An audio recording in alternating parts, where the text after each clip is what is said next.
Daily Show, because all opinions matter, and George Soros will pay good money for them. The show starts now. A government can't control the economy without controlling people. And they know when a government sets out to do that, it must use force and coercion to achieve its purpose. Somewhere a perversion has taken place. Our natural unalienable rights are now considered to be a dispensation of government. And freedom has never been so fragile, so close to slipping from our grasp as it is at this moment. You demonize, and then we call it the wrap-up smear. If you want to talk politics, you call it the wrap-up smear. You smear somebody with falsehoods and all the rest, and then you merchandise it. And then you write it, and they'll say, see, it's reported in the press that this, and this. So they have that validation that the press reported the smear, and then it's called the wrap-up smear. Now I'm going to merchandise the press's report on the smear that we made. And it's a tactic, and it's self-evident. That was Pelosi talking about how to smear somebody while weaponizing the press against them, and you can just say what you want. I mean, wouldn't you be proud to be that party right now? Yucky. Ew. Anyway, welcome back. Last hour, and of course, on a Tuesday, and Milty's out. And of course, I've got Mel Mattison joining me, and I'm so happy to have Mel. We have so much to talk about. He's bringing a lot to the table today, followed by Patrick Byrne. So, Philip Patrick, I'm sorry. How are you? I'm doing well, and thanks for having me. As You usual, bet. I appreciate it. You betcha. And of course, melmadison.com. Get the book. It's Quaz. You'll love it. It's a fantastic read. And I'll tell you what, let's start with, because we're having to witness this showcase of weirdos. Tell me, just baffling that they are American. I don't know. Where's the American in there? Somewhere in there. I don't know. I don't think it's there. Let's talk about communism. Let's talk about what her actual policies are, what she has in mind. Yeah, definitely. And, we could maybe start with some specifics and then go a little bigger picture. But everybody's probably heard a little bit about her discussion of price gauging, which she couldn't even pronounce the word price gouging correctly when she announced this in Raleigh, by the way, which is down the road from me, North Carolina. Sorry, I missed that event, unfortunately. But, she's saying that grocery stores, grocery chains have been involved in this price gouging and massive marking up of food prices, and she's going to come in and stop these greedflation of the corporations. And I thought, I'm going to go back and I'm going to actually look at the profit margins of the country's largest grocers over time. And it was very interesting. So the two biggest grocery sellers in the United States are Walmart and Kroger. And Kroger is a grocery chain. If it's not in your area, it might operate under another name like Harris Teeter. There's a lot of Krogers and Kroger affiliates, and then, of course, Walmart. So Walmart, their profit margin in July of 2020, so near the end of the Trump presidency, was 4.7%. And just last quarter, it was 2.66%. So essentially, Walmart's profit margins have been cut in half since the Biden's and Harris ticket came into power. You look at Kroger, it's a similar situation. They've averaged around 2% the last 5 years, and they're running right around 2% right now. And I think what's important is to put these profit margins into perspective, because they are so low relative to pretty much every other business in the United States. NVIDIA, which makes computer chips for AI, their profit margin last quarter was 78.35%. So when you're comparing 78% versus 2% for Kroger, and they're saying that's what's causing the inflation, it's such a lie to the American people, and it's an insult to our intelligence. It is, totally. For them to try to convince us that the reason we're paying so much for groceries is because Kroger is gouging us on their profit margins. I am so glad you brought this to people's attention. So just over a 2% profit with profit margin with Walmart. Yeah, Walmart and Kroger. Walmart has averaged around 2%. They went from 4.7% in July of 2020. They were actually in the first quarter of 2021 when Joe Biden took office. It dropped from 4.7 to negative 1.4% profit margin Kroger had in the first quarter of the Biden administration. So you could see that there's no profit or price gouging going on here. Just a whole and the other thing with targeted, go ahead, sorry. Just a whole lot of targeted lies, because it's opposite, Bill. It's always opposite, Bill. So if they're saying that we're being gouged in our grocery prices, that means we're not.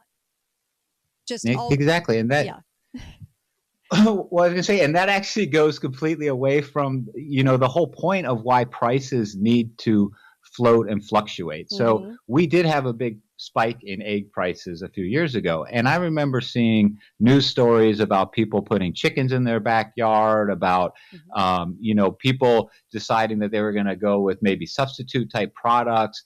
And then what else happened was that egg producers started to realize we can produce more eggs because the prices are higher, and it started coming back onto the shelves. Mm-hmm. And maybe egg prices are not where they were 4 years ago. They certainly aren't. But eventually any egg shortages or that whole issue gets solved because people are motivated by the price to adjust it in a free market economy. Mm. Once you start saying, okay, egg prices are going to be stuck at X, Y, or Z, it's inevitable. It's going to be like the Soviet Union. People are going to start hoarding eggs. Mm-hmm. The people who produce eggs are not going to be incentivized to produce more because they're not making any money on it. They're losing money on eggs, so they start producing less eggs. It just starts a spiral that goes out and out of control. Mm-hmm. And every single one of her policies, whether it's $25,000 for down payment on a home, whether it's more, expand the earned income tax credits, expand the child tax credit. All of these policies are just at the same time both incredibly inflationary, and they have the opposite effects of what they're intended to do. They don't reduce home prices by giving people $25,000 to spend on a home. They increase home prices. That's economics 101. So true. I'm so glad you brought this up. All right, keep going because it's so informative. I'm loving it. Loving it.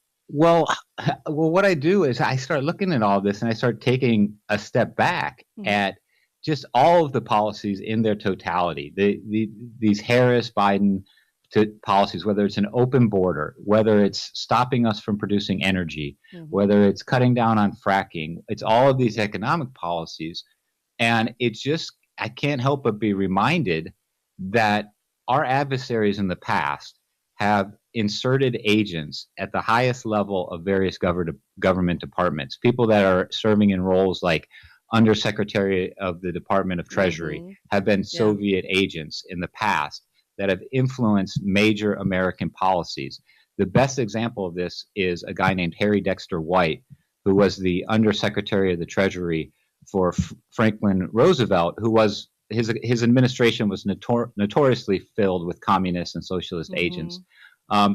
This was a guy who got payoffs. He didn't want money from the Soviet Union, so they gave him things like finely woven Oriental rugs. I mean, it just all kinds of craziness involved, and this is all very well documented. And he essentially influenced United States policy in the late 1930s, early 40s to be very aggressive towards Japan because the Soviet Unions wanted to lure Japan to fight the United States instead of turning their armies towards the Soviet Union, which was their initial thought pre-Pearl Harbor. And so what I'm starting to believe is that we might have a government that is completely infiltrated by foreign actors at very high levels, whether it's the Communist Party of China, the former Soviet Union, now Russia, Iran, any of these adversaries. When you look at their policies towards, the Palestinians, Israel, the Ukraine, like you start to wonder, these policies are so bad for the American people. Is it not that they're stupid, which obviously some of these people are, but is it that people in charge of American policy are actually foreign agents? That's interesting. I know Milty would agree if he were here. I think that he felt like China kind of took us over a long time ago without us really realizing it. I think they can be homegrown here. I think that we have enough brainwashing now, and people gravitate toward the victimhood. So they really love the victimhood status. So when they adhere themselves to victimhood, I think it's super easy to get even more brainwashed to become what you're talking about. But I also think, yes, you could have people, outside interests as well, coming in. Sure. I think that's been going on a long time in our nation, a long, long time. It's just kind of like the communist crusade they put on Hollywood. Remember, all the attention was mostly on Hollywood. a little bit on politics, but mostly on Hollywood. Kind of interesting that they focused it there because it was going on, 100% going on, but they turned the attention to Hollywood in the 50s, right? 40s and 50s. No, exactly. Yeah. Don't focus on where it really matters. Right. You know, maybe like in the government, and so let's look at a Hollywood actor and go after, you know, these Hollywood unions or whatever it is and act like we're doing something about it. Right. But in reality, the real problem, the real cancer is lying elsewhere, and it's continuing to go on. And you're absolutely right. This has been it's been going on, you know, since the beginning, right? I mean, the British had Tory agents in the revolutionary camps, Benedict Arnold. I mean, we have to be aware that it's part of the problem. I guess you're right. It's like, yes, on the one hand, there's this self-brainwashing, the propaganda, there's the big money interest, the deep economic state that I love to talk about. But I think we also have to recognize there's a very good chance that foreign agents have really taken control of various members of Congress. I mean, we just saw a senator resign because of Egyptian foreign control. We had that congressman that was dating a Chinese mistress that was a secret agent for the Chinese Communist Party. So we know it's happening. We've got a lot of we're just underestimating it. Intelligence agents running for office and in office right now, which is really alarming. People should be very alarmed by that. That's not a comfy, cozy, oh, he must love America. No, not at all. In fact, it's the opposite. And what I've noticed about this group too, doesn't it seem like this? Because I'm watching this DNC and I'm looking at this as they don't even like our country. They don't want our country. They want it to be everybody else. They want pieces of all these other countries instead of America. And they want a car that doesn't work. They want a body that doesn't work. They want an education that doesn't work. I mean, everything doesn't work. And they're still running around going, aren't we great? We have all of this. It doesn't work. Yeah. It doesn't work. It doesn't take into account human nature. And that's the other problem with these quick fix giveaways is what you're doing is you're getting to a point where the person who's got to work hard to make $60,000, $70,000 a year starts to realize, you know what, I'm better off if I don't work because then I can collect unemployment. Then I can get all these tax breaks. Then I can get food stamps. Then I don't have to pay taxes. And then I don't have to do X, Y, and Z. And I don't have to pay daycare. And then they're not working. And not only do you have a car that doesn't work, a body that doesn't work, an education, the system doesn't work, you don't work. It's like, you don't have to go to work anymore. Yeah. Amazing living off everyone else. Be right back. Kate Daly Show. Don't let those plumbing problems get you down. Walk